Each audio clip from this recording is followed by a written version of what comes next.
Morning. We are looking at Glencoe Accelerated Math, Lesson 4.1 on powers and exponents.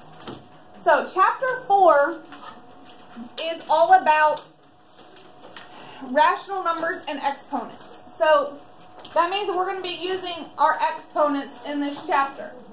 Sometimes we're going to be looking to the exponent. Sometimes we might be reversing the exponent and taking the root of a number. Okay, but let's start by going from little to big, and that's what this first lesson is about. We're starting on page 136. And at the top it says to use exponents. There are three things that we need to remember with exponents. Okay? Let's say that we had something like 3x to the fourth. So first of all, we need to know, how do we read that? We read that as 3x to the fourth power, or 3x to the fourth.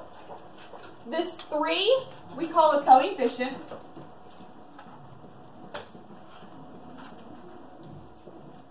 The x is our base, and our base can also be a number. We won't always have coefficients. We will always have a base. Our base can be a variable or it could be a number. A coefficient will always be a number. And the 4 up here, this is our exponent. The exponent tells us how many times we are multiplying the base by itself. So if I have 3x to the fourth, that means that I have 3 times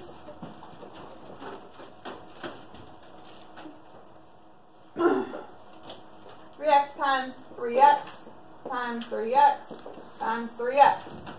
Okay? Because the 4 tells us how many times we multiply that by itself.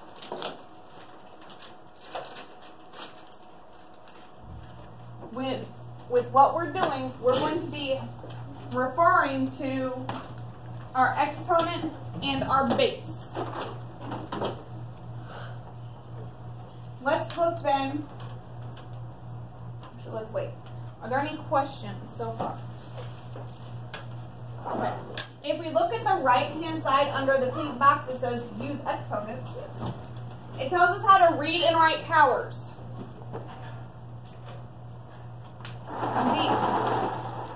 Go ahead.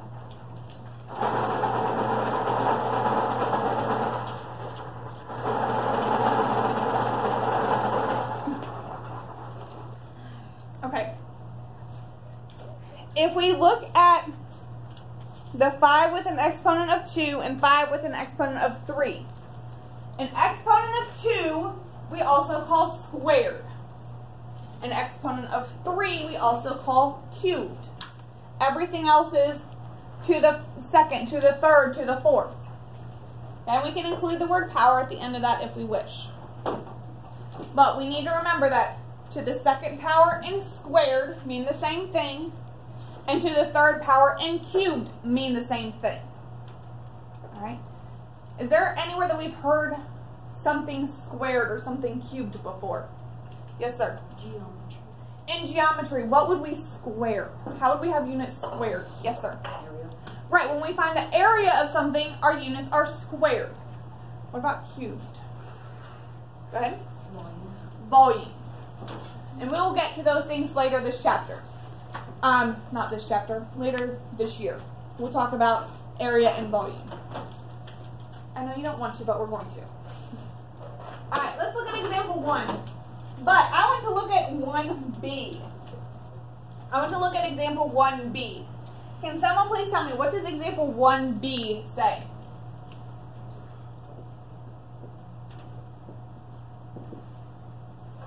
What does example 1b say? Yes, sir?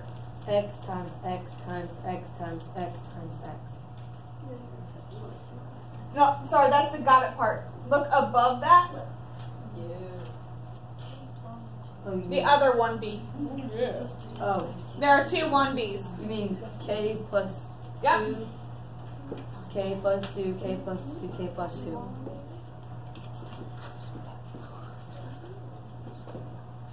So this is what it gave us, correct? No, 4. It's there 4 times? Yep. Okay. Alright. In this situation, I have the quantity K plus 2 multiplied by itself 4 times. How do I know that it's multiplied by itself 4 times? Yes. Because something with a parentheses beside another something is multiplied. Okay, right. So when we have 2 sets of parentheses next to each other and no operation between them means to multiply. Hello. Yes, ma'am. Anna Tunison has been signed out. All right, I'll send her. Thank you. Thank you. Okay. If we have this, could I put multiplication signs between? Could I? Mm-hmm. I could. Do I have to? No. No. So our direction said to write this in using exponents. So what is my base in this situation? K. No. K plus 2 is our base because it's a quantity. We're multiplying that whole quantity by itself multiple times. So our base is K plus 2. And how many times do we multiply by itself? 4. So what would our exponent be? 4. 4. So we would write this as the quantity K plus 2 to the 4th power. Can I eliminate those parentheses? Yes. Raise your hand if you think yes. Okay, raise your hand if you think no. If you said no, why can't I eliminate those parentheses? I've already heard from you. Anybody else want to give us? Okay. Because it would be K plus 2 to the 4 is 9. It would be like 2 is to the 4th, not the K. Oh, so if I eliminate the parentheses, then that means that just 2 is taken to the 4th power, not the whole thing? Okay. Someone else who said that no, I can't eliminate them, what do you think? Was it a guess? Wait. Oh. I didn't say if it was right or wrong yet. Okay, guys, he's absolutely correct. If we eliminate these parentheses, then that means that we have the quantity K plus just the 2 to the 4th power. The whole quantity is to that 4th power. So the whole quantity has to be taken to the exponent. Our parentheses mean multiple things. Parentheses can mean order of operations, which means we do this first. They are also a grouping symbol, which means that this quantity stays together. In this instance, is it telling us order of operations that we should do this first, or is it grouping? What's it doing? It's grouping. Okay, questions about this? No? Do we need to do another one of these? No? Okay.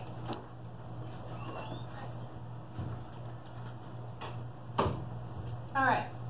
Let's look at example 2b. So turn to page 137. Example 2b. It says that the playing area for beach volleyball includes the playing court and the free zone. Evaluate each expression to find the area of the playing court and the free zone. We're going to look at the area of the free zone. Because it says that the area of the free zone is 2 squared times 3 squared times 5.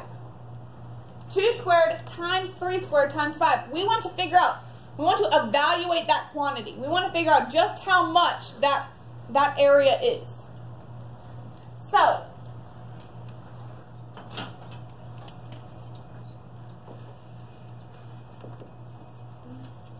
we had 2 squared, correct? Yes?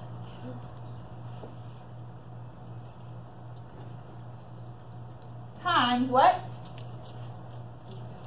Times what? 3 squared. 3 squared. Times what? Times 5. Can we expand 2 squared to be able to solve? Yeah. How would we expand 2 squared? 2 times 2. Times, we're going to keep our operation. What's 3 squared? 3 times 3 times 3. 3 times 3. Times 5. Okay, what is 2 times 2? 4. Times 3 is? 12. 9. 12. 12 times 3 is? 36. 36. 36 times 5? You can cheat and look in your book.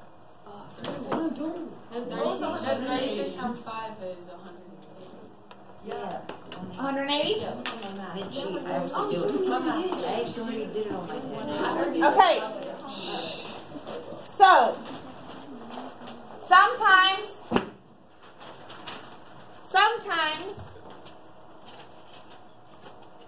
we can do that.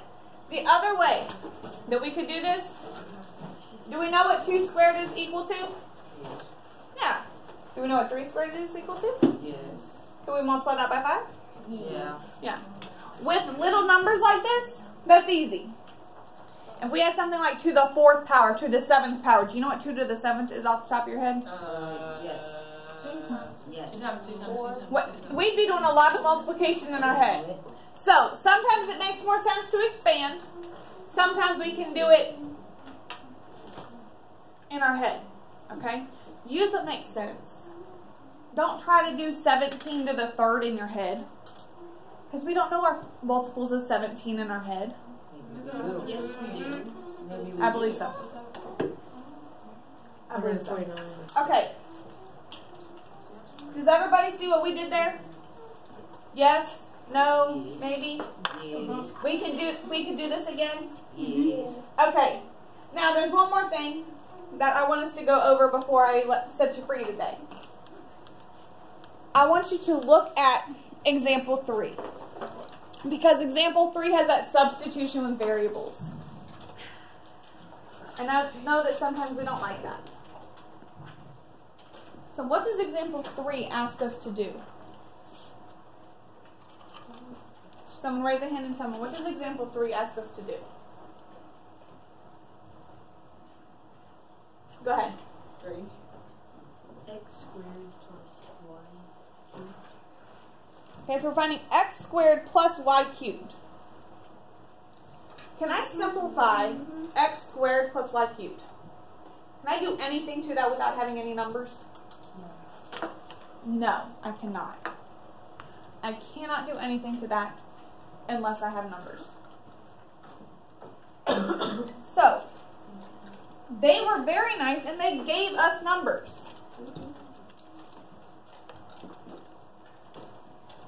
What numbers did they give us for x? 6. 6. So we're going to take 6 to the 2nd power, or 6 squared, correct? And then what are we going to do to that? 36. Oh, 6 times 6. Hold on. What's the other part of the problem? Plus negative 2. Plus negative 2 to the 3rd power. Okay. If we are taking y to the 3rd power and y is equal to negative 2, is that negative part of our base? Or does the negative represent a coefficient? Ooh. Question. Base. Is it? Raise your hand if you think it's part of the base. Okay. Raise your hand if you think it's a coefficient. Raise your hand if you have no idea. Okay. Hands down. Now, here's another question. Does it matter? Some of us are saying yes, some of us are saying no. So let's discuss. Those of you that say yes, why do you think that it would matter? Or is it just a gut feeling? Go ahead. Because the negative is part of the numbers. If you don't add the negative, you'll get a completely different set of numbers.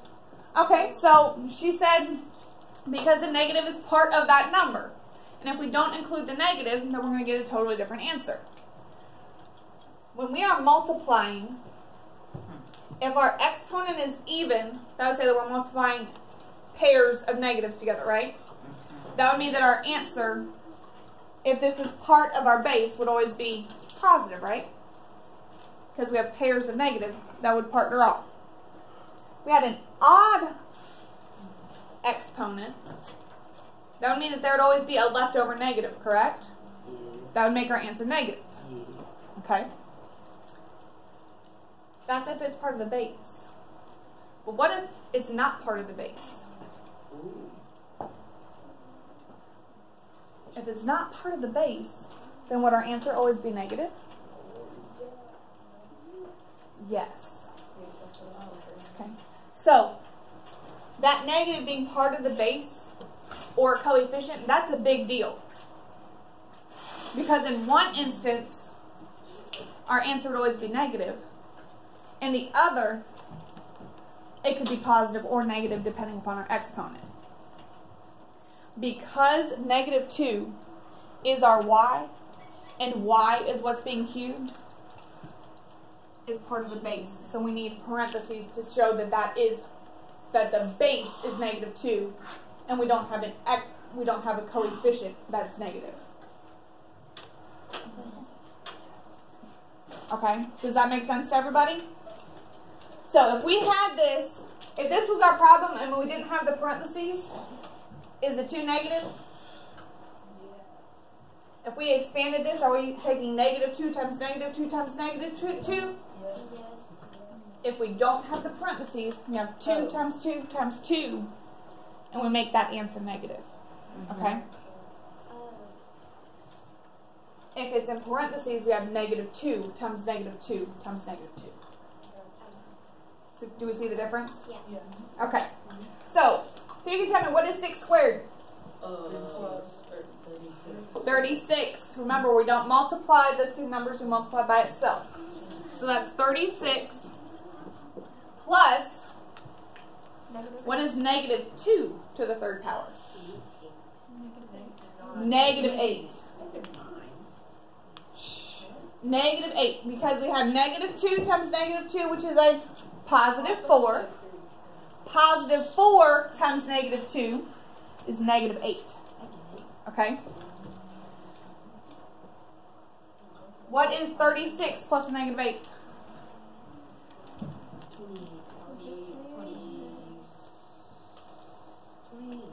28?